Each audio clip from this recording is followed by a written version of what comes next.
see. Beautiful smiles.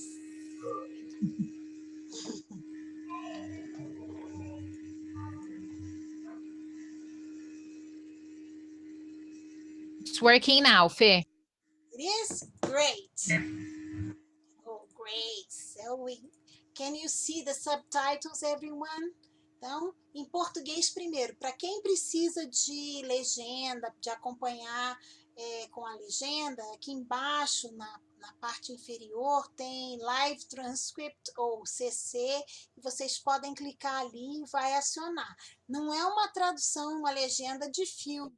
As pessoas fazem um resumo daquilo que está sendo dito e colocam ali na medida do que elas vão conseguindo. Então, a gente agradece aos intérpretes que estão fazendo essa contribuição, também aos intérpretes de Libras, que no caso aqui a gente tem o Everton, e também a Daniela, que contribuem para também tornar o nosso seminário acessível ao grupo de surdos que compõem o nosso grupo, e outros que queiram participar. Então, eu acho que é isso em termos de informações da aparelhagem, né, gente? Okay, so I will start this seminar today, thanking Beth very much for being here with us. It's a great pleasure to have you here. I also would like to thank all the people who are here on the internet, on Zoom, and also on Facebook. It's very good to have the group together again and all the invited people who are joining us. It's great that we can have this opportunity during this pandemic time to be together, to expand our energy. As we say in our research group, we always use the expression resist and expand as what creates who we are as a group. We resist, expand as a single verb because we want to keep on living and increasing our energy together as a group, our conatus, as we say, based on Spinoza. And at the same time, we want to expand, to make it possible for us to move beyond our limits as individual persons and move beyond who we are to become a group that increases our potential to survive and to create possibilities of transformation. So being here as a group, and mainly me, it's my second day after my COVID, which was not an easy track, and I'm very, very happy to share this moment with my students, my colleagues, and all the people who are here with us. I think that it's a great opportunity for us to discuss, and as we say, it's a space for us to have conversations, very important conversations where we can present different ideas, or as Gunther Dietz yesterday was telling us, where diversity can come up and we can create based on this. So for me, I have to thank mainly my postdoctoral supervisors, Mônica, Lari, Daniela, Valdite, who have been organizing these seminars all through this semester and making this possible. So I thank them very much. They have prepared everything, contacted the people, and organized this. So it's a very great opportunity, and I hope we can enjoy. Today again, Monica was entitled to invite Beth, and I will pass the turn to Monica so she can start our conversation, and I wish you all a lot of good vibes for this conversation. Monica, it's up to you. Thank you, Faith. Thank you, Beth, once again. Thank you, the ones who are doing the Brazilian Sign Languages. As you can notice, Beth, we also have 3 people in charge of translating everything into Portuguese, and I'm here negotiating with Marina if she's going to jump in as well. Feel free to say no, okay, Marina? And I was in charge of introducing Beth, and then we are talking about this introduction, and we wouldn't like to do something very formal. So I'm going to tell you how I met Beth. I actually met Beth in Helsinki a long while ago. She was working with a friend of mine, Ana Paulina Ranho, who also works with the notion of play worlds, perezhivanie, and agency. And I remember that Beth made a very beautiful presentation about childhood education.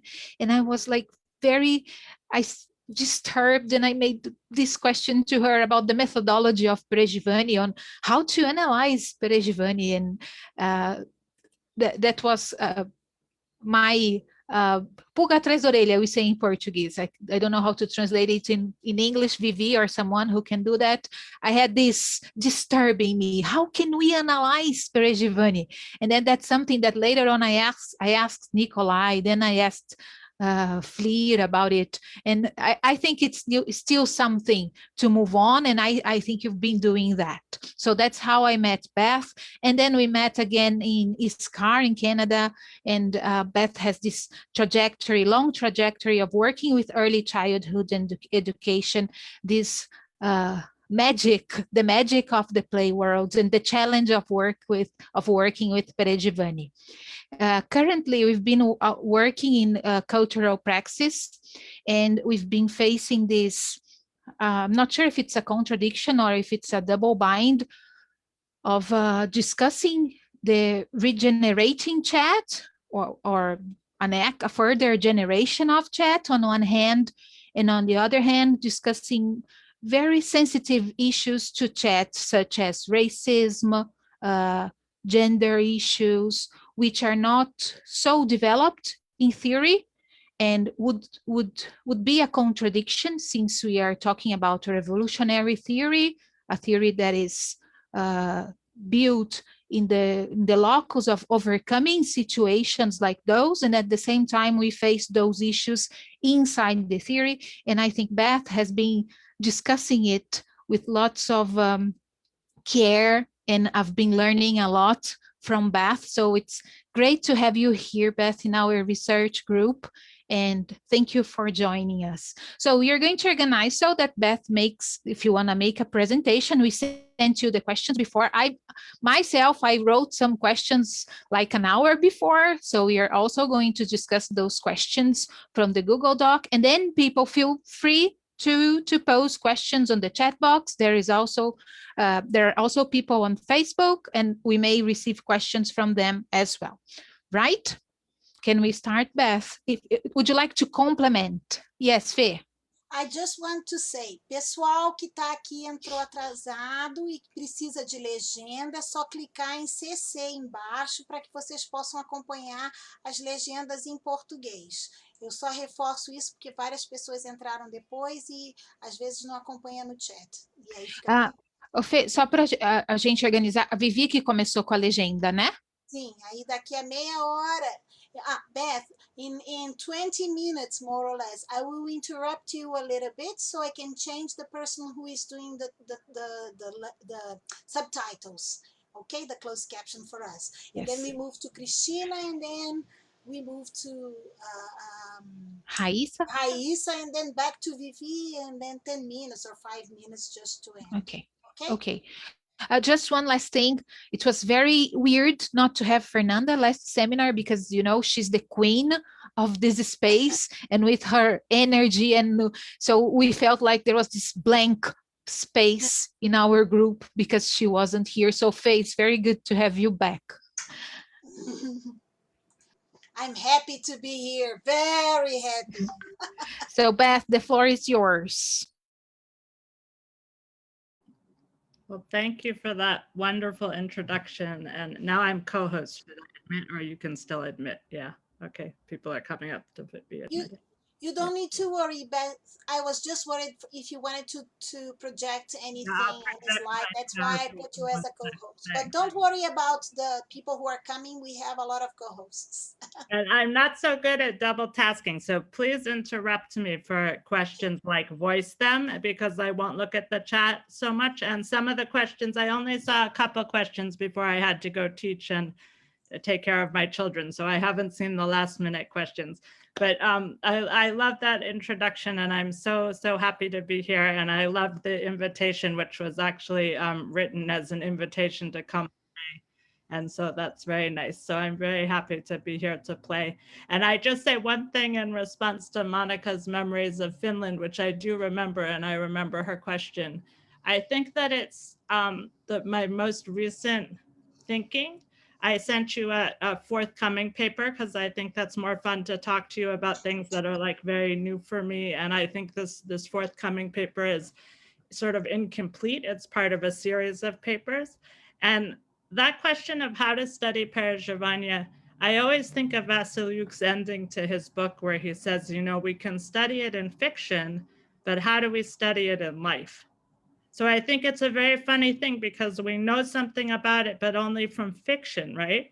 So I had this realization at the end of this last paper that you read, the one that's forthcoming, that maybe the answer is that life is fiction. And we have to somehow think about life as performance in a deeper way. And that may be like our real gift. I find that perezhivanie, the study of perezhivanie, keeps giving. You know, it's not a full concept and no one can agree. It slips out of your hands just as you grasp it. And I wonder if that's actually one of its gifts to us, is that you can't actually study it in life unless you really appreciate in a new way how life is a fiction. And these are sort of concluding remarks that I'm putting at the beginning now because Monica got me thinking. But I think that's something that preschool teachers really know, that they know life is a fiction because they make it. That's what raising children is. And that's one of the reasons I feel so privileged to still be working with preschool teachers. So I'll give you the talk as I planned it, and I'll go a little faster because we've now taken like 15 minutes and some of that time, but I want to make sure we have time to talk. So really do interrupt me as needed. Let me share my screen and just let me know that everything is clear. Let's see. I put like this. It's good. You can see the full, yeah, okay.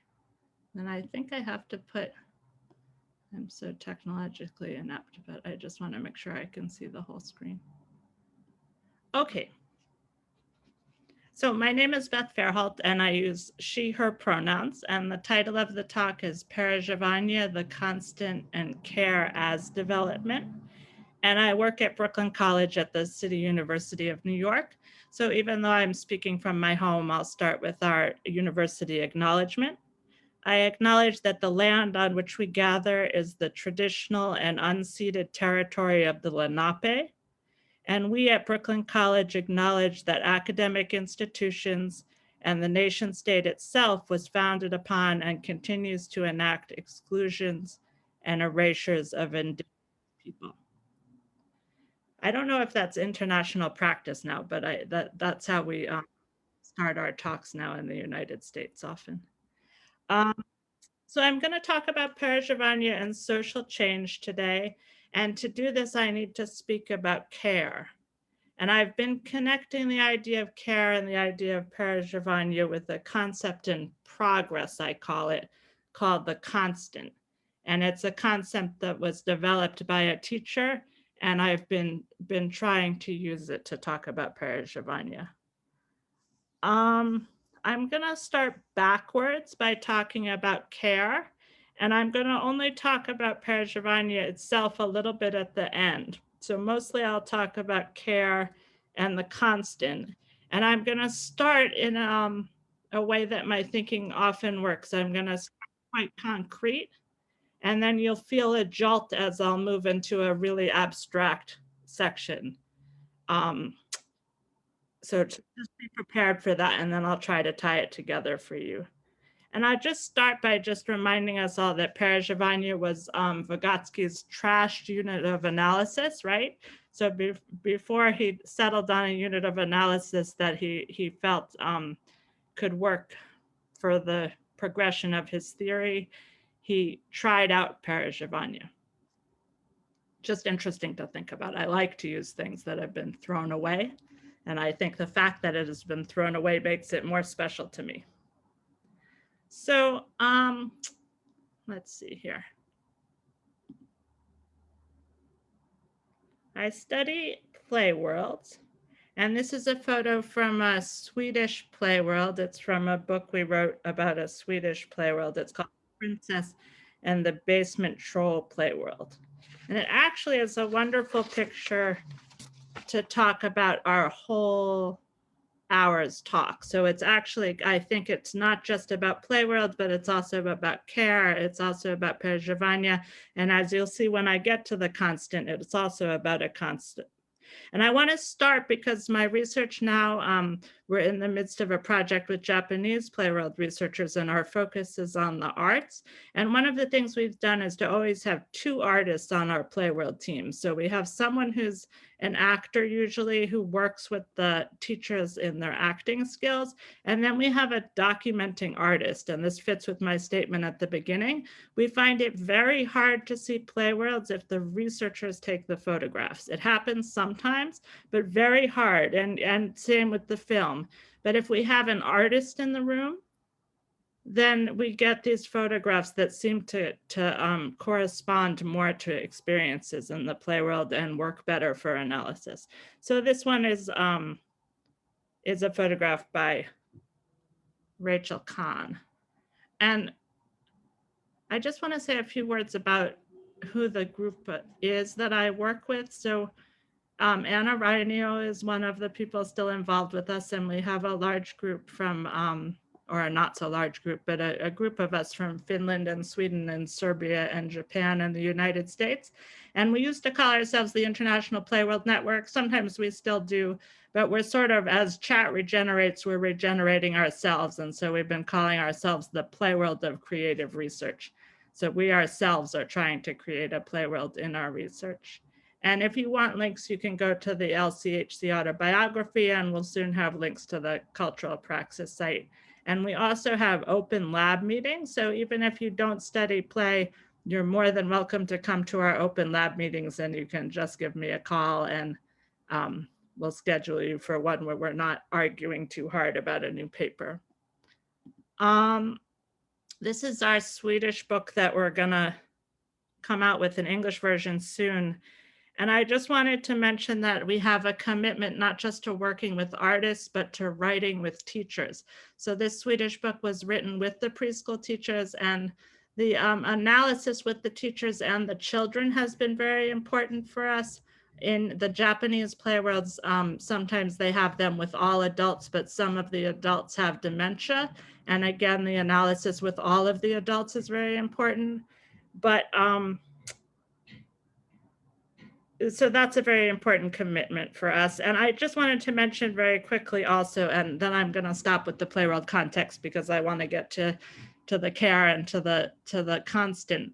But right now, if you're interested, you're all welcome to join us. We're doing puppetry play worlds during the pandemic. So the teachers had started connecting. You know, we have most of our children are still learning remote. It's been more than a year.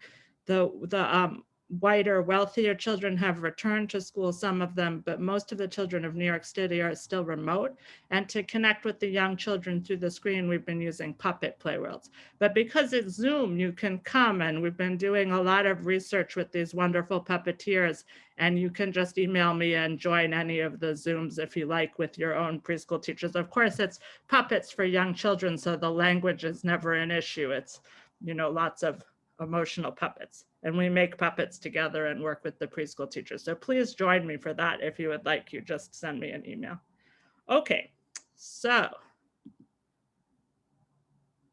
this is a quick diagram to show play worlds that was started by Gunilla Lindqvist. And the basic idea is that the adults bring in art and science, and the children bring in play, and we create a play world. And you can see the arrows go both ways. So the play world generates development and new concepts and artifacts that can be used to change the world in both the worlds of the children, their own development, and the worlds of the teachers, not just their teaching worlds, but also their personal lives.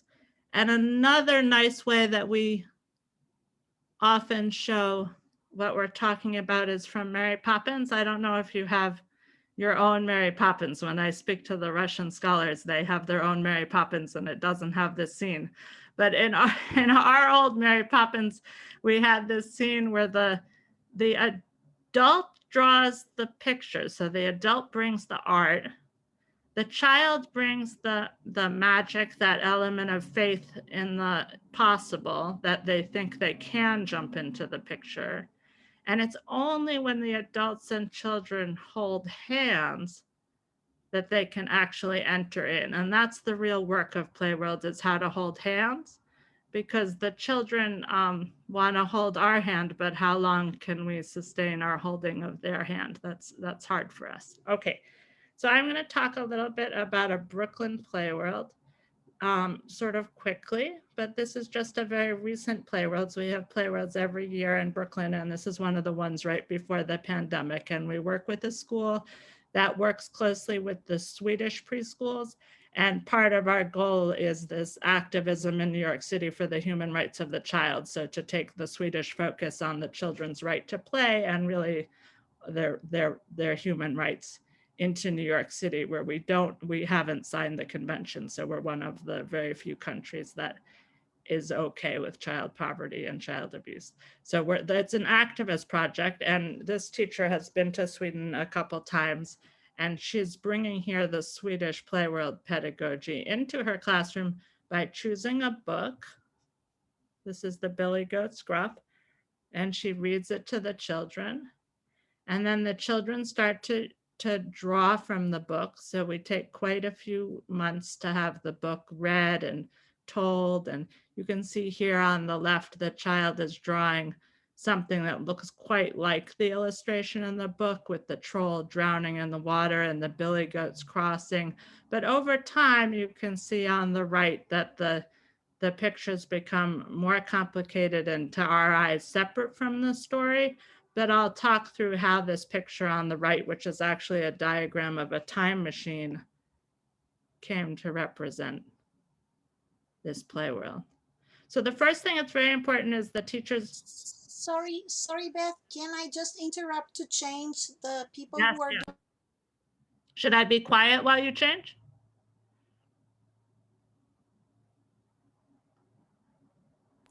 I'm sorry, I closed my microphone. So I'll just change, and I'll just ask you to speak a little slower. Yeah, People are worried they won't be able to follow you in writing. Sorry, Okay, I'm so sorry. I have. Thank you, Vivi. I'm changing to Chris. Where is she? Oh, here she is. Work a little bit more if you want, but yeah. I think it's better if we change more times, because then you can Yes, relax. it works. Okay, 20 minutes, as you said. Okay, Chris, it's with you now. I'll talk quieter too. I've been slower. I'll talk slower. Okay, thank you. Is good? I can start. Yeah. Yes, Okay. you can start. So very important is that the teachers choose characters they want to be in their heart. So they are not choosing from their self as teachers, they're choosing from themselves as people. And these are two teachers who have worked together in separate rooms for many years. But now the teacher who's wearing the wig in this picture is retiring, and the other teacher wants only to be her sister, to like stay with her in their life. So they become troll sisters, and they get into character, and it's very hard for them. They have to have lots of support from the artist, who's an actress, who helps them to adjust how they talk and adjust how they work. And then they come to the room and they can start to be with the children in character. And the most important thing is for them not to leave character. If they leave, it's okay, they come back in, but they're trying to build their stamina to stay in role. So they spend longer and longer amounts of time in different parts of the day. And this is a year-long project. So they are integrated into the classroom, and they became actually in this particular play world like aliens, who the children would teach them about how teeth fall out, and they would teach them about how to dance and how to eat. And here they are teaching them how to dance. And then what happens in Playworlds is that the Playworld enters the real world.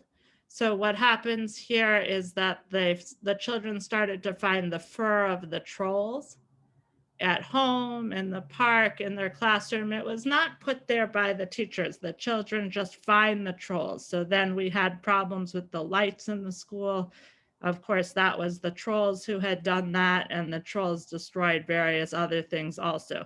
So once we were all convinced, and it's very important the teachers become convinced, and the teacher was concerned that the trolls were really affecting the lights. So then the trolls are really in the real world. And this is consistent and cross-cultural. It happens in play worlds. It's really quite amazing.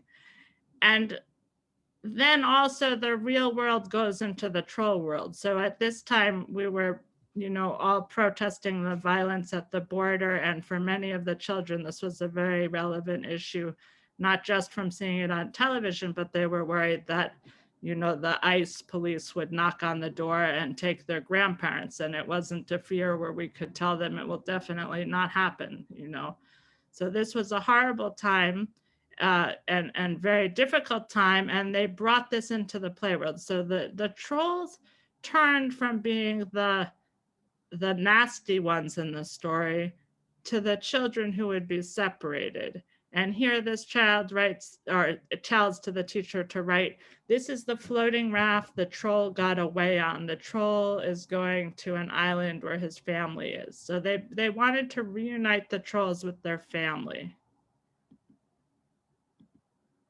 And they decided to do this with the time machines that you saw before. And so they started a many-month-long project of making these time machines. And again, the wonderful thing for teachers about play worlds is that you can't get off topic, so that actually the cardboard boxes covered the whole room, and then the janitors destroyed them accidentally. They put them in the trash. And we were all panicked, like this artwork of many months. But no, the children said the trolls knew that their technology was wrong. It was really a wonderful moment. They came together and they said the trolls were trying to help them to make the time machines be more connected, and they needed a centralized button because they had made many time machines. So they started again and taped all their time machines together. And they followed each other's, diagrams of how to make this technology and made these time machines. And at the end of the year, yes, indeed, the trolls traveled to be reunited with they traveled in time to be reunited with their families so that they shouldn't have the memory of ever being separated from their families. So the children generated that wonderful idea of really a perezhivanie and healing.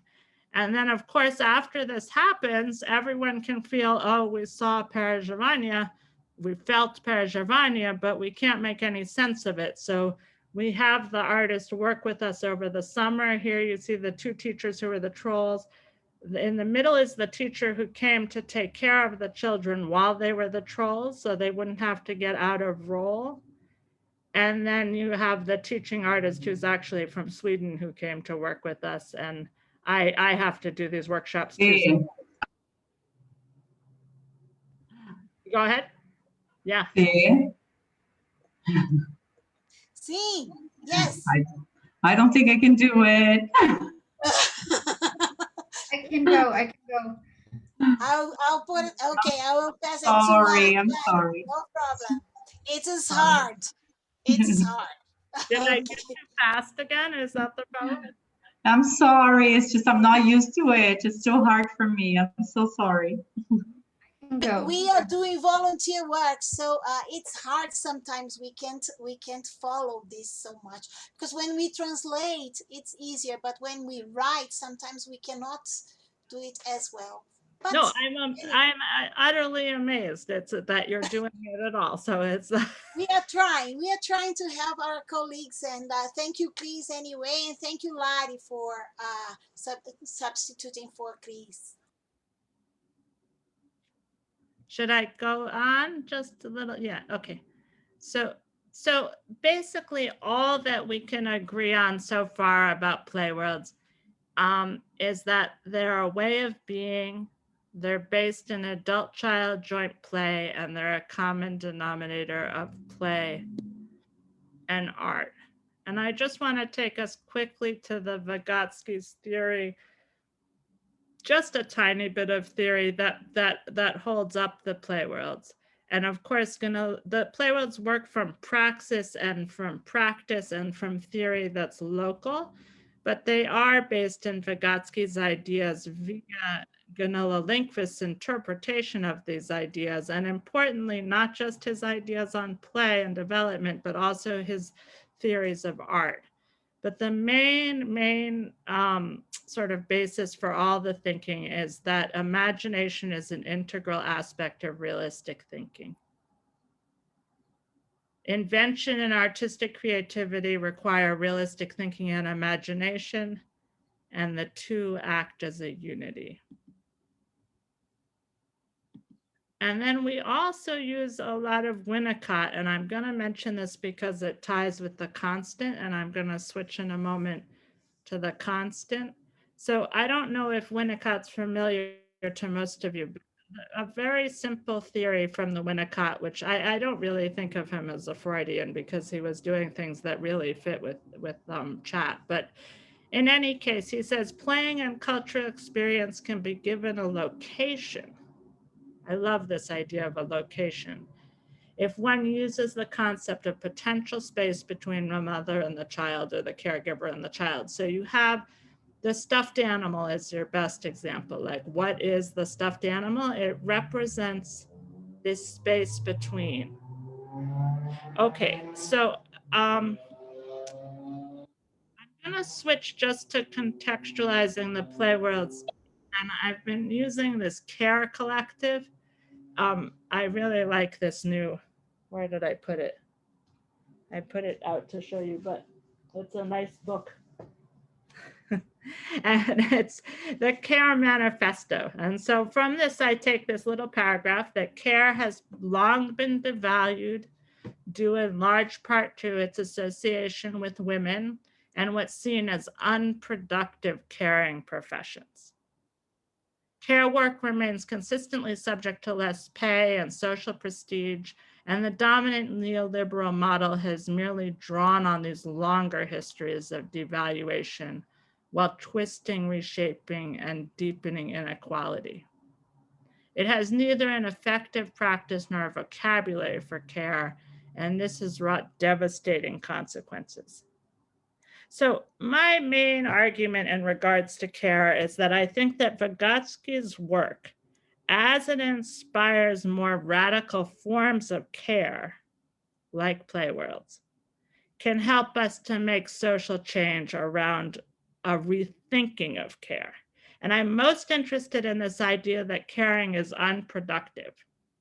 I think that if we think of caring as productive and even creative, then we have less of a problem when we think about all of the people who have raised us and who are raising people and are doing all this care, how to be co-researchers with them and how to reimagine what care and development are with them. If we acknowledge that care is itself a kind of theorizing. And I think for all of us who care for people, this is very familiar. Sometimes you may get your best ideas right when you're doing your caring, right? You're cooking or you're nursing. That's a part of the time when you're thinking. And what type of thinking is that? And I've spoken to many women, and I had this experience too, that we got some really good idea for our research just after we gave birth. So, right, you're very tired, but there's a certain thing that happens. And of course, how could we not have thought that you might think something interesting about development when you hold a new baby in your arms? Like, duh, we can hardly recommend that to every scholar that they must write their dissertation in the hospital after they gave birth. But it's a very interesting experience, birth and death and illness, to think about development. And so I think that when we start to think about play worlds and care as a form of inquiry, so what we came to realize with play worlds is that you can't make a distinction between the care and the science. The reason we changed our name from the International Network of Play Worlds to the Play Worlds of Creative Research is because we find that we have to do similar role playing and similar caring for each other in order to create our science. That you can't see perezhivanie unless you see life as fiction, and you can't see life as fiction without love. So that's some of our more recent thoughts, and I like I do like that metaphor of the blind man and the elephant, and a blind man touching the leg of the elephant and thinks it's a tree. That's actually what I think where we are with the human sciences, with psychology. We've done the entire project of studying humans through science without the people who raise human beings. How could we know anything? I think we know nothing. I think we think we're looking at a tree, but we're looking at an elephant. And the only way to change that is if we can really collaborate with the caregivers. And it hasn't happened, right? Because in the university, we're getting more caregivers, more people who are parenting or caring for the elderly or the sick into the university by having more women in the university. But we often come in, we have to deny that we have these caregiving roles. So my mother, when she entered the university, had to promise the dean she would not become a mother. That was literally part of the interview. And I know it's different in different countries, but I really think, and I had the experience, I'm getting a little off my speech, but I had the experience because I have a wife of having 2 children. And let me tell you, when we had the baby that she carried, my treatment in the university was great. And when I had a baby that I carried, I had my supervisors and my dean tell me, I hope it's your last one. And maybe you don't want to teach this extra course, right? That kind of thing. So I think women haven't arrived yet. Caregivers haven't arrived yet. And we haven't thought about how the caregiving and the thinking. And that's what Playworlds is that we get to do this analysis with the children and the teachers. And their way of theorizing is so much richer than ours because they don't make this distinction between the fantasy and the real that we take for granted, which I think is our biggest downfall. Okay, so I've gotten completely off my topic. Can I use your interruption to change people? Please, please. Okay. Hi, it's with you now, okay? Okay. Okay, so let's just skip a little bit because I've covered some things out of order. Before I talk about the constant, I just want to say 2 things about care. It's very important. We think of care as caring for another or another caring for me, but care has an existential meaning in English. I don't know if this works in all other languages. I'm sure it doesn't. I don't know if it works for you, but for us, I care about something means like I have a connection. It's meaningful to me. Does it work for you or no? No. Okay, so for us, it's like I take care of the child, I take care of the elderly, the sick, but it also means I care, meaning I don't despair. So the second one is what allows you to develop because you despair and you suicide if you don't care. And the first one generates the second because it's only through caring for each other that we created a desire to care. So that's part of the argument today. And I just want to talk some about a constant, but I'm just really aware of wanting to finish in 20 minutes so we have plenty of time to talk. So a constant, I'm still thinking about a place or a location. It's very important that we don't have to think of it as a concept, because I'd like to think of it as a role in life. That if we start to think of life as fictional, then we can think of our roles that we play in life. This is now gonna get a little bit incomplete, and this idea is from a teacher who describes it this way to me, and I'm still playing with it. So I have to first situate myself in life, and this is important because you can't leave yourself out if you're going to be in this discussion, right? Just like we just talked about the babies in the hospital. So here's my 50th birthday party, I'm 50. So I think I couldn't have done this work until I had a few decades behind me, right? I don't know if I needed a pandemic, on top of me. I don't wish that on anybody, but I do think some of the questions address this, like where does Where is our perezhivanie from the pandemic? I think Fernanda, one of yours. So we can talk about that shortly. But anyhow, I will just share now something about the constant, and we're going to have that gear shift from a more concrete to a more abstract. So I like this picture from the Baudelaire child's books on, and these are the fates spinning. So the fate spins your life, right? And then the next fate, I don't know if you have this story, but the next fate measures how long you will live, and the next fate chops it off. So if we think like this, then here's a life. This would be your life. It would be a string. But my experience of life is like this. You're going along and it seems to be a life, and all of a sudden it's nothing. It's just a sense of despair. We all hit this sometimes, right? So we go along and then there is a time, maybe we don't all hit this sometime, but many of us do, where we hit a sense of despair. And it's unclear where the tauntness, or, you know, as Spinoza says, you have constant movement. So you lack the movement. What is a life without movement? It's like a shark without movement. It's dead. So at those times when we collapse, what gives us tautness is these perezhivanie. So the perezhivanie are a doubling of the life. You relive the experiences. And in reliving the experiences, you get a tautness to your life.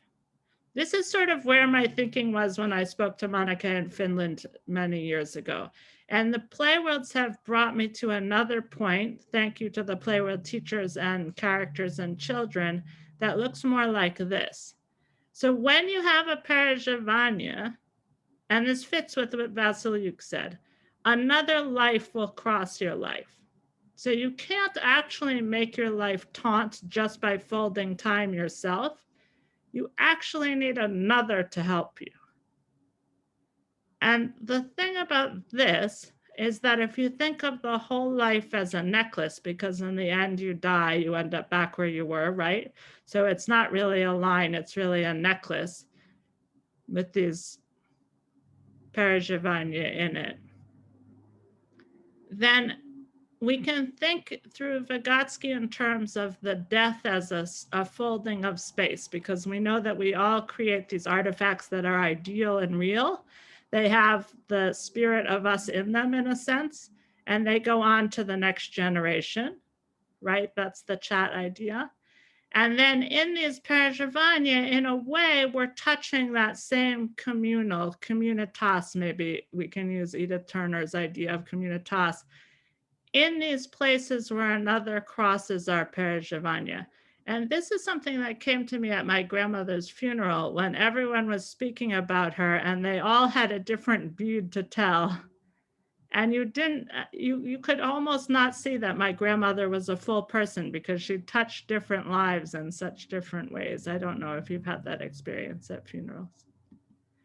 So I'm gonna just tie it quickly to Virginia Woolf and to Michael Cole. And I'm going to use a little bit of Michael Cole to talk about prolepsis with Schechner. For those of you who have been to Performing the World, we get to hear from Richard Schechner.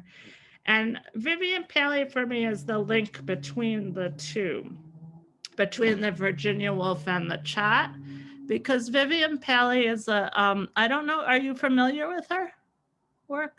So she's the grandmother of early childhood education in the United States, but she's internationally known. She passed away recently, and she was part of LCHC, and she wrote for LCHC. And Mike wrote several introductions to her work, and she's a really well-respected Vygotskyan scholar, but she writes through these stories that she records. And here she is recording stories of the children, and she worked as a preschool teacher her whole life. So she would work in the mornings as a preschool teacher and then write these books. I really recommend you read her books. Anyhow, she was the first one to connect Vygotsky's ideas to Virginia Woolf's writing on consciousness. And so for me, she actually brought me to LCHC because I read Mike's work first. When I was a preschool teacher for many years, I would read Vivian Paley, and then I would read Mike's work introducing her. So here is the quote from Virginia Woolf that I think describes this point when another life crosses your life at a perezhivanie. The great revelation never came. The revelation did never come. Instead, there are little daily miracles, matches struck unexpectedly in the dark. Virginia Woolf calls them life stand still here. So the perezhivanie is when time folds and life stands still here. And Mike talks about it as being temporally double-sided. So actually the idea of time folding is from physics, and I thank Jay Lemke for that, but it really does happen that time folds. It's an illusion that time goes from past to present to future. So when we have those experiences of time folding, it's not actually fiction, it's actually real. And Mike talks about them, and Richard Schechner has a beautiful way of describing them. Let's see if I can move this little. The rhythm that allows us to raise ourselves up and hover suspended momentarily in a state of being simultaneously ourselves and not ourselves, our past and future selves, someone else. So I think if we think of the perezhivanie as part of a single life, we're looking at the tree stump. And I think that if we start to see that the perezhivanie are really these moments of meeting, and we think first of the meeting and where another comes into our life in caring, then we start to get a live perezhivanie to look at. So life stands still here, and the rhythm that allows us to raise ourselves up and not be just ourselves. So I have this picture metaphor for you. The experience when time folds in playworlds, when we can mark a moment of perezhivanie, the teachers and the children have metaphors of falling and flying. And that actually fits with Meshchernikov's work also. So there's some convergence in science, not just in art. But what happens is we see two worlds. So if you see the mountain, that's the individual, right? That's the individual person above the water. But if you have a moment of perezhivanie with another person, you can see that actually under the water, it's one ground. So if another mountain should appear above the water, under the water, they're actually the same, connected. And it's this moment when you can see both, that's the perezhivanie. And the way I think about the time folding is with this artwork by Alexander Brodsky. I don't know if this resonates with people, but for me, this is a picture of time folded, how you move through your house. It's especially relevant in the quarantine, but how you move through your house from space to space, but actually the times are stacked. I don't know if that works for people. So let me see my time. And this Martin Buber quote is as long as the firmament of the U is spread over me, the tempests of causality cower at my heels, and the whirl of doom congeals. Okay, so I'm gonna give you an example now of some 6 constants in my life. And I don't have time to give you, like, the next paper we're writing is going to try to like use a piece of artwork to put a life to talk about constants, to conquer this problem of how we address fiction and life. But for this presentation, I'm going to use my own life, and I'm going to see if it works. It's a little bit of an experiment, okay? I'm going to give you 6 constants. So here's one constant. This is my grandmother, and she was always saying that she was my best friend. She would say, how could your granddaughter be your best friend? And she raised me.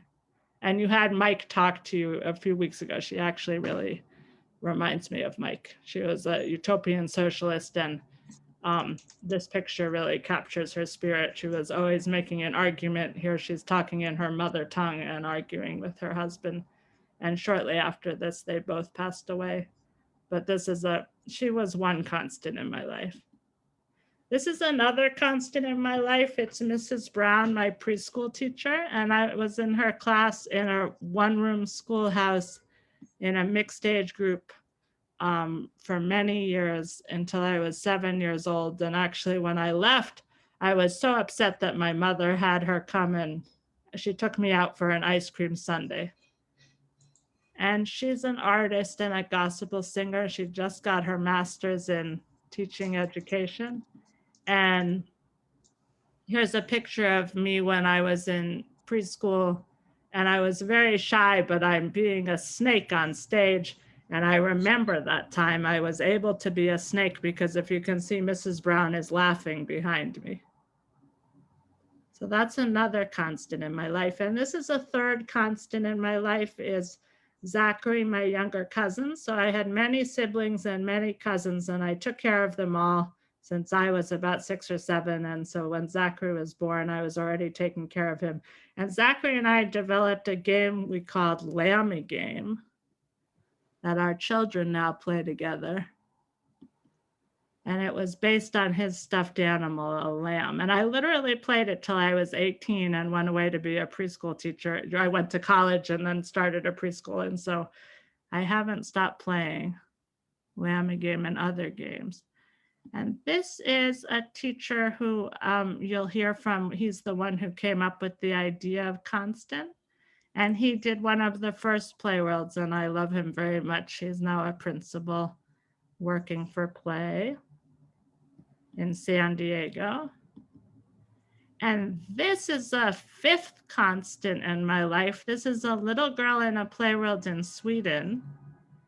And what she's actually doing is she was worrying her mother because she was having her hands near her stomach and saying blah, blah, blah, blah, blah, blah. And they couldn't figure out what was happening, but they asked her and she said, oh, I'm Beth in a Play World. And that is because for many months I've been in her classroom holding the camera down near my stomach and talking in English. And she had decided that was my character. I was some sort of troll or something that held the camera and said blah, blah, blah. So she was playing me, playing a character in her Play World.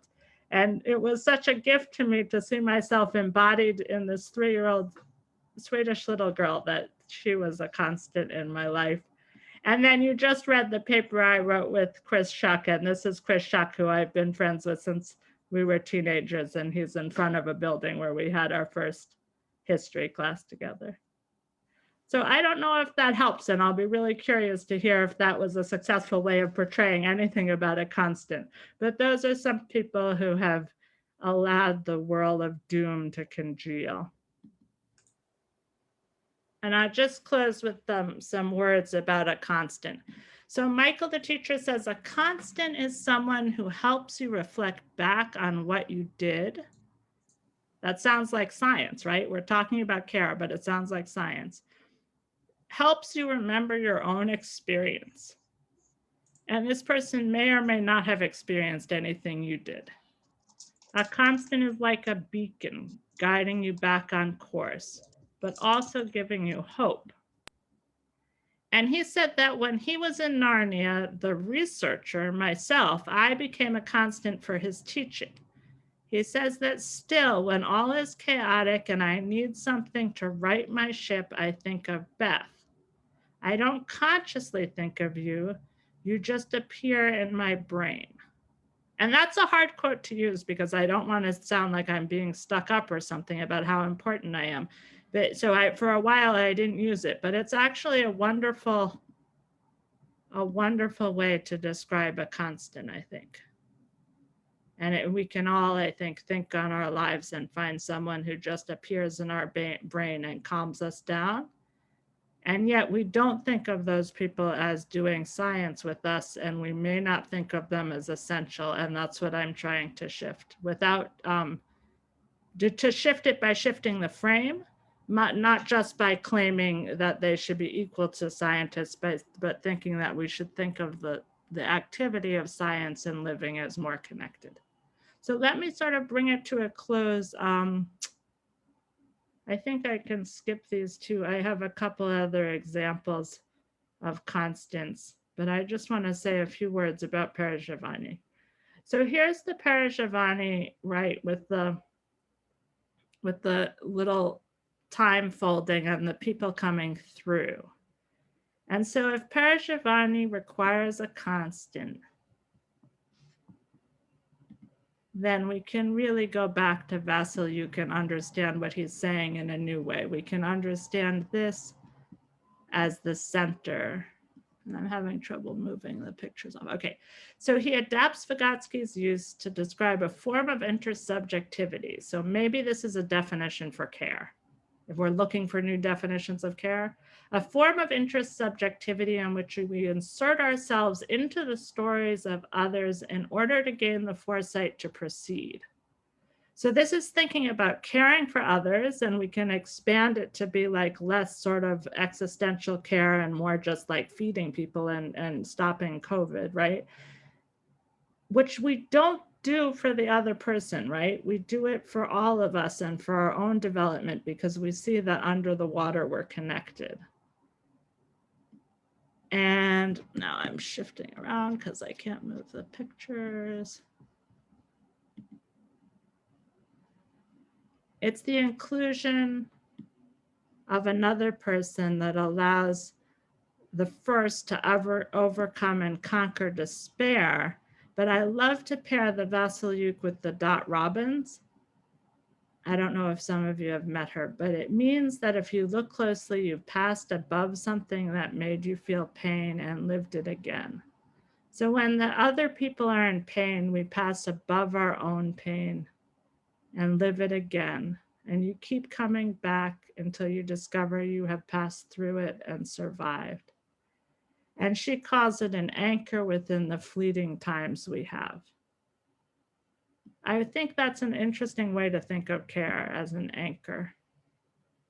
And Monica and I have suggested in the MCA edition, where we all think about perezhivanie and argue about it, that it's actually like those three-dimensional cameras where we have two pictures and we have to align them. So we're folding time.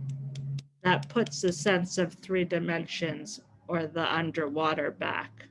So when we fold the time, it says life stands still here. And maybe this is actually not an image of perezhivanie, this is an image of care. I think that if we start to apply our scientific minds and our whole personhood with other people who are caregivers to this question of what care is and what words we could use to describe care, that we might have a chance at creating more care and understanding it better. So I'll just end with that. And I missed some parts, but I really want to get to your questions and not take extra time. So I'm going to stop share. Okay, we can go back and I have other slides in here too that might answer some questions, but I'll just stop so I can see your faces and not miss your. Thank you so much, Beth. I think Fernanda has a question actually to start by Dot. Is it so? By Dot Robbins? Actually, I have another one, but I will just change to Larissa. And I think I will do the following. I think I will say my question in Portuguese and then I say it in English. So it takes less activity from the people who are doing the subtitles, okay? Yes. Só para avisar, Fê, a gente também traduziu as perguntas e colocou lá no documento em português no final. Então, eu vou só fazer uma falinha de uma coisa que a gente conversou hoje numa reunião que a gente teve sobre o conceito de constante, porque eu botei 2 perguntas lá, mas foi antes. Então, eu vou querer falar isso, que tem a ver com o que a gente vai falar agora. Não precisa traduzir não, viu, Ari? Eu vou falar depois em português, em inglês. Que é o seguinte, a gente discutiu hoje, Beth, eu vou falar depois em português, em inglês, que talvez a gente pudesse pensar no nosso próprio grupo de pesquisa, para quem é do grupo LAS, como essa ideia de constante. Não a pessoa A ou a pessoa B, mas o grupo, porque ele carrega em si um conjunto de valores, de ideias, de sentimentos, de modos de agir, que, de alguma maneira, guiam e nos sustentam nas tomadas de decisões. Então, por exemplo, quando a gente vai decidir se vai ou não para a escola, ou se vai se posicionar numa reunião de professores, o fato da experiência desse grupo faz com que a nossa potência para tomar uma decisão aconteça de uma maneira diferente. Da mesma maneira, quando a gente vai escolher o modo como vai escrever sobre determinado tema de pesquisa, todo esse conjunto de experiências como grupo também parece que faz com que a gente tenha decisões que são baseadas nessa constante, que não é uma pessoa, mas é um grupo. O próprio grupo é uma constante dinâmica, na nossa opinião, porque o que nós tínhamos como grupo e éramos e fazíamos há 10 anos atrás era diferente há 5 anos, era diferente no ano passado e é diferente hoje. Então, eu queria saber o que você pensa disso, sobre essa ideia de uma constante como sendo essa constante, um grupo ou de pesquisa como sendo uma constante. Now in English. What I was saying is that today we had a discussion because we have a very strong research group that has worked together for many years. We are a group that, while I was with COVID, people were supporting me, people were backing me up, people were part of my life all the time. And it not only in my personal life, but we go out together. We have we go to demonstrations together. We fight against certain things together. We go to conferences together. We write together. We do research together. We have projects together. And it's not the same group always, not the same people. So my question to you is, do you see it as possible that we consider the group, the research group, for example, in our case, as a constant that can be this embodiment of different ideas, perspectives, values, resources, theoretical concepts that support our actions whenever we are in different situations? For example, if we are deciding for a strike against schools going back into work, if we are fighting, if we are writing an article, if we are deciding what kind of research we are going to conduct. It's not like Monica or Vivi or Elias. It is also, but mainly it's the whole group as a constant in our lives as members of this research group. How would you see this? This has nothing to do with my 2 questions and nothing to do with Dutch, but that is something that really interests me. And after reading your text, I talked to the group today and I asked them that we should write about this. So I want to know what you think about it so that I can convince them for us to start next week. It's such a pleasure to be talking to you again. So Yeah. in Oslo, we did a presentation recently at a panel that Fernando put together, where we were talking about that in our laboratory, that we were thinking, like, how do we support each other, and like, what are the ways of listening that allow us to talk. And Robert Lecousse had this beautiful way of putting it, and we used his quote about like being there. You're there and listening, but you don't have to be so active. So in scholarship, it's so much talking and so much action and so much response, but I think that just like other artists, like if we think of scientists as a type of artist in some ways, just the silences and the listening is so essential. And if we're involved in helping each other through COVID or helping each other in these activist projects, which is the same in our play worlds, it puts a different rhythm to what we do. And that's why I think the fiction is such an interesting way of thinking about it, because if you think of a novel, the different characters represent the author, right? The different characters represent a period of time or a state of consciousness. So we're not really these different people.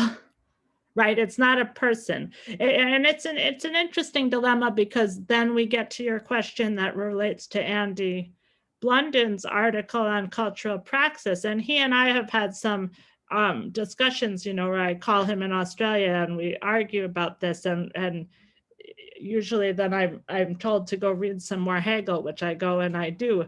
But the thing is that I'm not sure. I think it's a methods question. So I wouldn't want to answer that question about whether we can think of a group as doing the work of a constant and how big a group. You know, Mike has some numbers that he puts on how big the group becomes, and then it's not functional, right? Like there may be some sort of limitation, right? Like, can the whole world have a perezhivanie?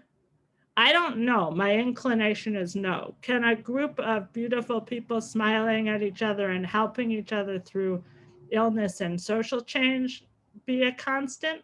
My inclination would be to say yes. But I really wouldn't want to answer that without a play world. Like I would really like to just like call up, actually, I think I will actually tomorrow, or actually it's not so late in California. So after this, I'll write to Tiger and ask him, because I think a teacher might know better, someone who's a professional constant for a living.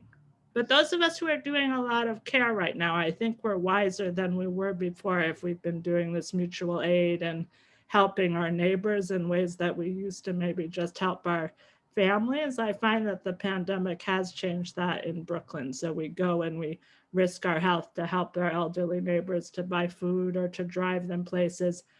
I think maybe those actions create.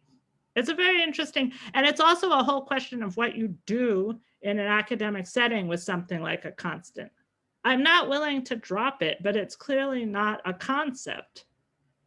And this is a problem. Like we can use it as a tool, but at what point does it become so amorphous that we don't know what we're talking about? I mean, I think that for me, the key in science is that it happens all the time, right? You become a graduate student and you vie for the attention of the mentor. Why? Because it's the only way to survive. You can't be a creative scholar without this caring relationship, right? But the one slide I didn't show from the Care Manifesto was about promiscuous care, and it's based in the ACT UP theories for fighting AIDS, another epidemic, right? So we have this wisdom from the AIDS epidemic, and promiscuous care, we could work with that to think about promiscuous constants, that they don't have to be one person, but there has to be some quality of the experience that can't be made into a concept. I'm not sure. We have to all explore it together. I have no idea. And of course, we're exploring it through play worlds, which is a certain kind of care. But I'd be very interested if someone would explore this with like new mothers or with nurses or with people who are doing other type of like caring for the environment, environmental activists, like the youth activists who are doing environment. That would be a wonderful place to go to try to create new concepts of care, right? But it's just like this new work. It's like Virginia Woolf says, she's like, we haven't come, we haven't started, we don't even have the vocabulary. Like why is care like not explored, and how could we think we could create a caring space with that without us putting, we don't even know how to talk about it, right? So a constant as Anna Reinio agrees with you, and I was arguing with her the other way. Like I feel like I love so much my constants, it's hard for me to think of them as diffuse in a group, but I think Anna Reinio has a strong argument that when you have a play world, it's silly to think of one person as a constant for another, because how is that person even existing without the fictional troll and their whole, that's some thoughts on that. That's a lot of thoughts on that, but yeah.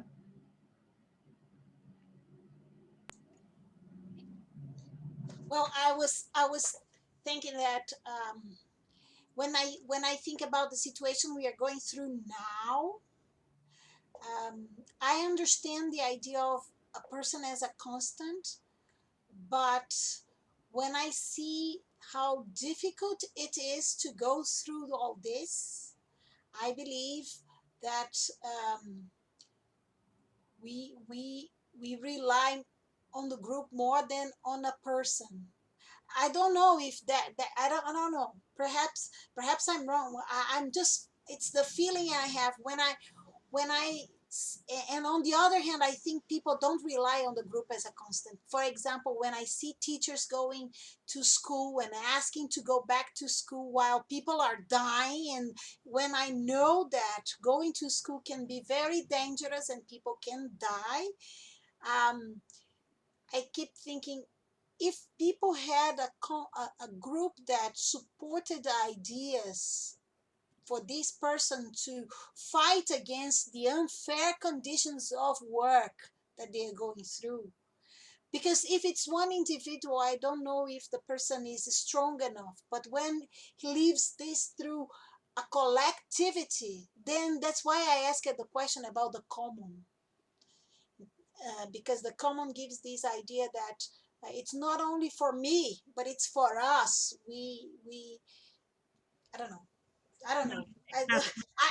I think I said that after COVID, that was a very big perezhivanie I went through, and when I see things happening, and when I remember people crying and shouting in the hospital, going through all the things they were, and I was not there to be intubated or anything, but I saw the people going through the process. So after this whole experience for me becomes something that if we don't have the strength of collective a collective constant, perhaps we will not be strong enough in the Spinozian sense to resist these horrible things that we are going through. I think Because that's absolutely, I completely agree. But I think the question is how we reach that, because what happens, I think, is that I don't agree with Mike actually that it's a certain number, although he might be right. But I feel that it's really, really hard work to sustain such a collaborative effort. And you can't do it by sort of willpower or fear of the afterlife, or there has to be some sense of experience that makes you do it. And we know from the one-on-one caregiving and just from falling in love with people that you can generate in yourself this sense that the other person is your soul, that the other person is you. It's like a strange feeling when you fall in love like that, or when you are connected to a child like that. And somehow we have to access that very intimate, powerful connection on a more, I think some people do it. I think preschool teachers who are master preschool teachers can show that much love to everyone in their class. And I think we can think of leaders in our communities who have done that, right? Like of being very present with everybody. But I think that we have to think of it like anything else, where how do we strengthen all of us to do it? Because it's this thing where if you have a weak link, we have to really all do it. I mean, like Trump has to do it. Like we have to fight. We have to fight. We're not going to wait for Trump to do that. But like the point is that like we somehow have to, like make some sort of way of talking about it and fostering it. And I think we have this rich examples. I mean, just to think of it during the pandemic, like I have some relatives who are nurses, and just to think of them going back day after day to that environment you just described, right? That didn't happen from some external commitment. and what they're doing has to somehow be part of all of our lives. So yes to what you're saying, but this question of how, I think we should all drop, you know how I had some professors who are my colleagues who, you know, do computer science and engineering, and they dropped everything to make inexpensive ventilators last year. I think of that in the social sciences, like we should drop everything. Everyone should just focus on this one question, like how, even if humanity is going to end, we should do it gracefully, just how you described, like the same support that you just felt in these past weeks. But as social scientists, we have to think about how. And I feel that no one is talking, or very few people are talking about, some people definitely are, but we just need, it's so hard to get money to study this, right? How can that be that in these times, if you write that you would like to study care, or you'd like to work with young children as scientists or preschool teachers, they don't give you they send a rocket into space, but they won't say yes, right? But I'm sorry, I'm giving long answers and we don't have so much time. Please, yes, Chris has a question. I see in the. Yes.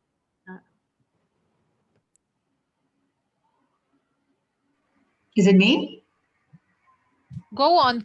Yes. Okay. I cannot type, but I cannot multitask. But maybe I can make it to the question, right? It's very powerful talk, made me think about many things. One of them is the paradigm of care, which is proposed by Leonardo Boff, a Brazilian author. And he keeps telling that care, if we cared, things, we would reach transformation. And he has different ways, he mentions different ways of caring, but care for him is a paradigm. So that's a paradigm we should work on. And unlike you, I think that the way you feel that Brooklyn has maybe moved itself and transformed itself so that you could care to people that you didn't normally care for. Here, I don't know if I feel that. Maybe I am in a community that didn't really act that way, but I felt that we were distant from each other. And I understand what Fernanda says, that maybe we should think about the collective. And in that sense, I think broadening maybe would be a process of getting that. I mean, you have a little broadening and gathering more and more people until they are fully engaged, because I think this is what you're saying with a constant. Maybe a constant is somebody who is fully engaged, or I don't know, maybe this is the way I perceived it, in the way you fully engaged in play, because that's something else that who is going to jump in and play with you? That is so hard to be to jump in and play with you, you know. And that brings me to my question, because just yesterday we were talking about the curriculum. We should draw, and Gunther was telling us yesterday to drop completely the curricula away, and just live something else. And by living, create this new curriculum. And I felt a great connection in what you said. But the thing is, for us to survive and to exist in a school, for example, we have to depart from the curriculum. We are not allowed to do that. We are only allowed usually to do that when we are in preschool. And I think it's because some people really don't care about preschool, you know? So that's the idea of care. You care so much in preschool because people just don't care about that. And that's the contradiction. So would you see a possibility of having fiction as reality in school rather than in other places and in other segments rather than rather than preschool, outside preschool, let's say? Yeah, that's exactly what we're thinking about. So this is why I think that we have to think with teachers. Like, we can't think without teachers who are with young children all the time. So the teachers I work with are housed in a school because we had the UPK, which is a great thing, the universal pre-K, but of course, then we're regulated and they see us. So they have to do it their way. And we don't have that preschool freedom. But the teachers I work with, you know, come from that preschool background and they want that freedom still. So we have the same question. We have a group that came out of our Play World work. We're called Raising Human Beings. The idea is the children raise us and we raise them together. And I went to that meeting and I said, let's go and chain ourselves to the city hall. Let's go and organize this march. And the teachers said, no. They said, we've spent this pandemic with the puppets. The puppets are going to help us. And so we had this exact same conversation like 2 weeks ago, and the teachers came up with this beautiful idea, and now we're working to make it happen. So we're going to make giant, they have all these puppets, and the children make puppets, and they send the puppets and they send them back, and the puppets, you know, control the teachers and things like this in their online classrooms. So the puppets are going to come back to school, but they're going to grow, and we're going to have like those enormous puppets. And we got some funding to work with these puppeteers. And so we're going to take over the school on the first day, like a circus, the whole school with these giant puppets. And we're going to try to change, we're going to try to let the puppets lead us to change the curriculum. So they're really ambitious now. They think the time is like now, that people will listen, that we have to throw out the curriculum, and they want it just to be joy and just to be puppets from day one. We'll see what happens. You know, the forces against us are large, but there's something that I think everyone in Brazil and everyone in Brooklyn has experienced death now, and we're all grieving. So it's a special time in September to catch everyone at this vulnerable point. But we can't do it as just people who aren't with children. Like, we need the play and the puppets, and then we'll have some, I don't know what the ideas are, but I keep thinking that whenever I'm working with Monica in the cultural praxis and MCA work, like, we work very slow and linear as a bunch of researchers, and we're all so good-willed, but we keep going. But then when I work with the teachers and the children, it's like so much more energy. So what, like some sort of, I saw such a great puppet show that's still in my head from Brazil, from the International Puppet Festival. Oh, so amazing. But as some sort of something where the fiction took over the schools. It's going to have to be strange and wild and more like performing the world and less like it usually is, right? I don't know the answer, but I'm on the same wavelength of thinking we can't go back to the curriculum. Like, if there's ever a time for life at the school, it's now. We should maybe work to, like, we should have like an international, I mean, the thing with the Zoom is it's so beautiful, you can connect. So you're also welcome to come to our Raising Human Beings groups. We hold them regularly, and we try to think of how to bring the puppets to life. You know, we do it with the puppets, you know, we don't have conversations without the puppets. So the puppets come to our meetings. Thank you, Beth. I think Renata has a question. We are about to end. Oh, sorry. Yeah, I have so many questions I'd like to ask you. One of them is if that has been working well in remote learning. I imagine that the kids must be having a lot of fun while having classes at home, and that could be a great solution to the teachers in preschool here in Brazil, because teachers in preschool are suffering a lot because they don't know what to do with the kids. So I imagine that could be a solution to many of their problems, involve them in play world. The second thing I'd like to ask you is if you have ever tried anything like that with teenagers. I was thinking that it must be a powerful tool for literature, using something like that with literary work, especially because they could move away from the role of who they are and become the characters and make the decisions. And the last thing is that I was thinking of perezhivanie, and it's such a complex idea. And you gave wonderful examples here, especially the picture. I like mainly that one with the picture. And as I was thinking of curriculum, maybe developing strategies to raise awareness of perezhivanie with teenagers, for example, for them to read images in a different way, see things from a different perspective, not to be able to hear a story from just one point of view. And maybe that could be a good strategy for curriculum development with teenagers. Sorry for so many comments. I really enjoyed your talk.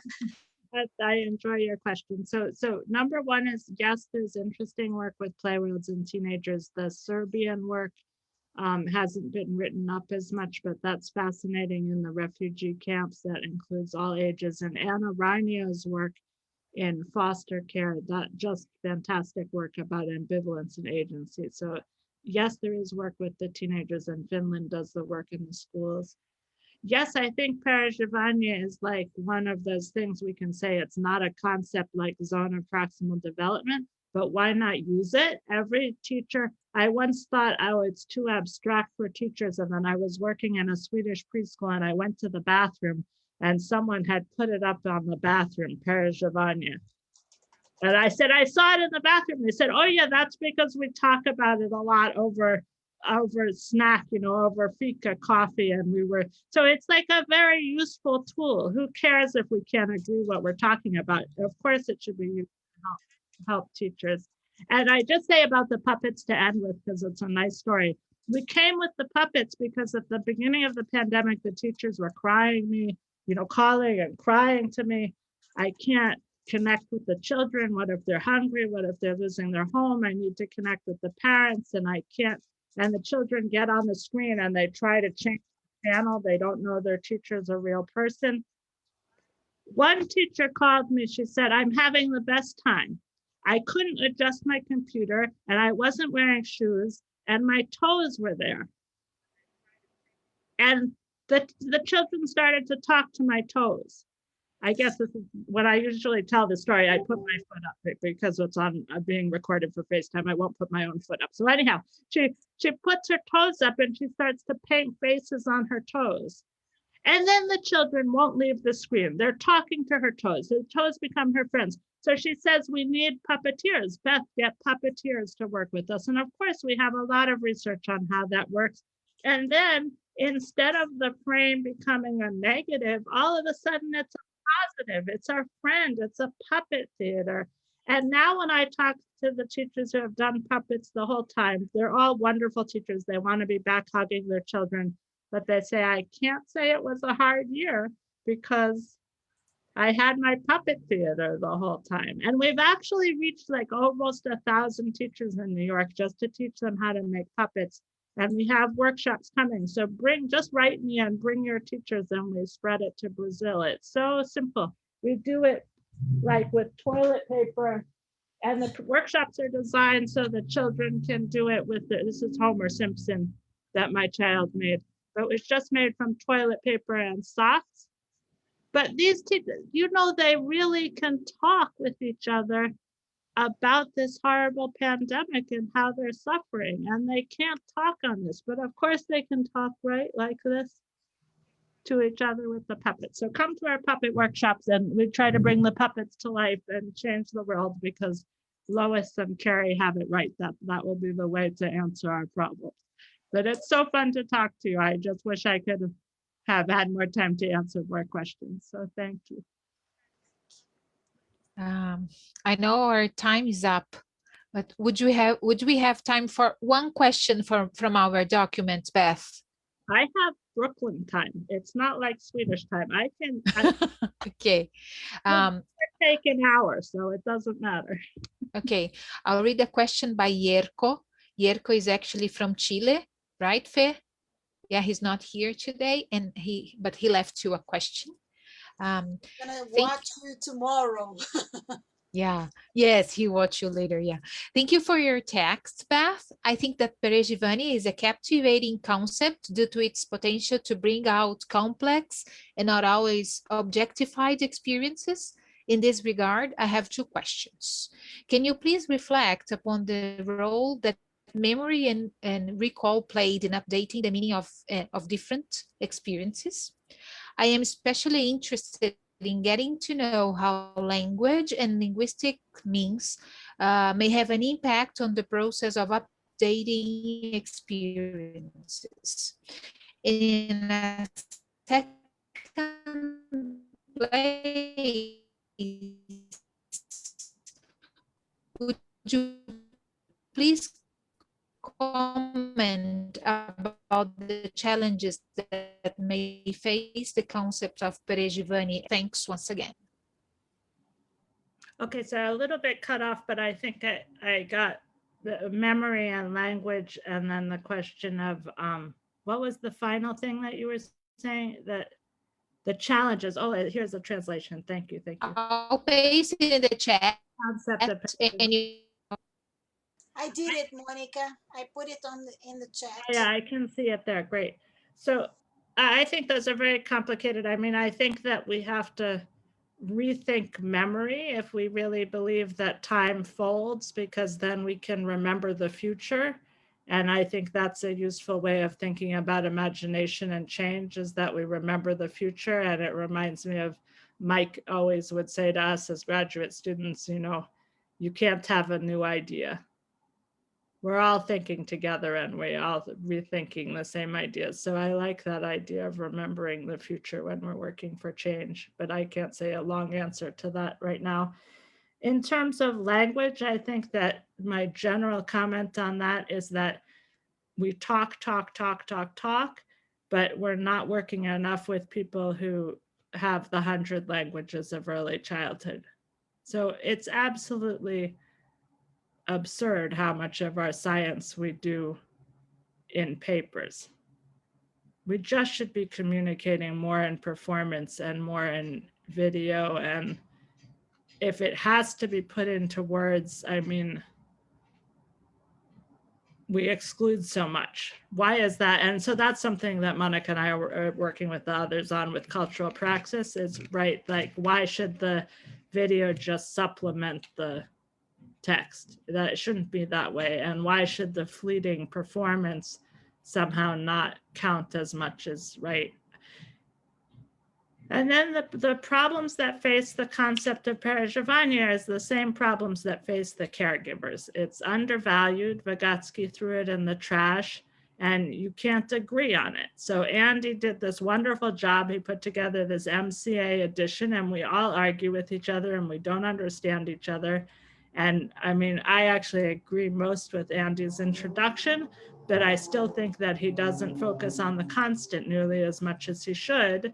He says it, but I think that we're just really in a bind when we focus on agreement and when we focus on text. And I'd much rather have the conversations about perezhivanie in mixed groups with children and teachers and performance and life and stories about, I wish that Fernanda hadn't been sick, but to bring the story of your life and your healing and the care, that's a conversation about perezhivanie. And I think one of the best things about perezhivanie is, again, that story of the teachers and the bathroom wall, is it's so fun because you can't grasp it. And so you get to all talk about it from different angles. And many times I think I'm done with perezhivanie.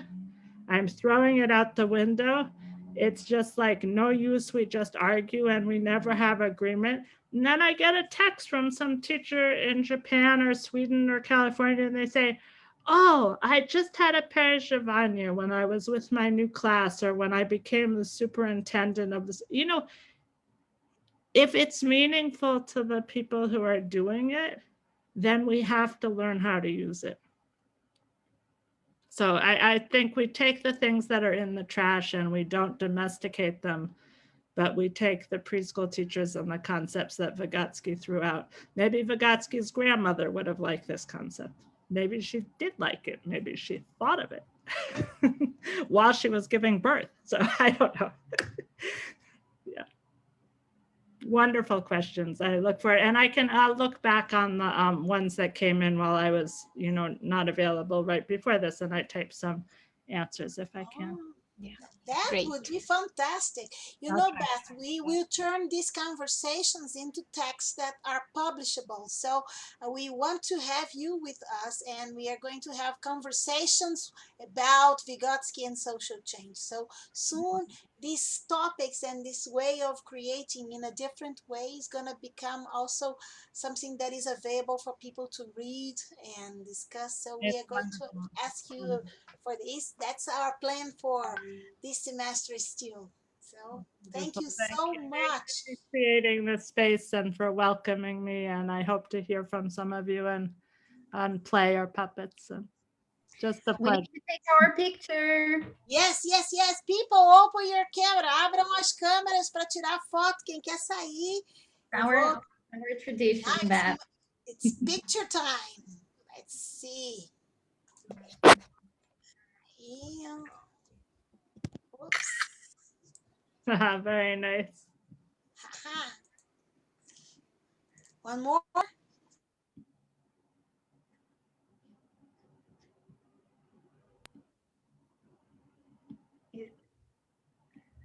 Fe is frozen. Is she frozen? Just in the moment of the picture. I think she dropped. Has she dropped? I don't know. I think so. I think so. It seems so. And we shouldn't take a picture then. She hates that. Yes. She hates not being in the Without picture. her. There she comes. Here she is. Yeah, I don't know what happened. My camera went down. Sorry, people. But now I'm back. Just at least to say goodbye. I hope. I just want to say thank you very much, Beth. Thank you, everyone. People who were engaged with translating into Portuguese, into sign language. Thank you all for participating. It's a pleasure to have you here with us. Thank you, Monica. Thank you, Beth. And next week, we have, let's see if I can pronounce it, Luciane Schlindwein.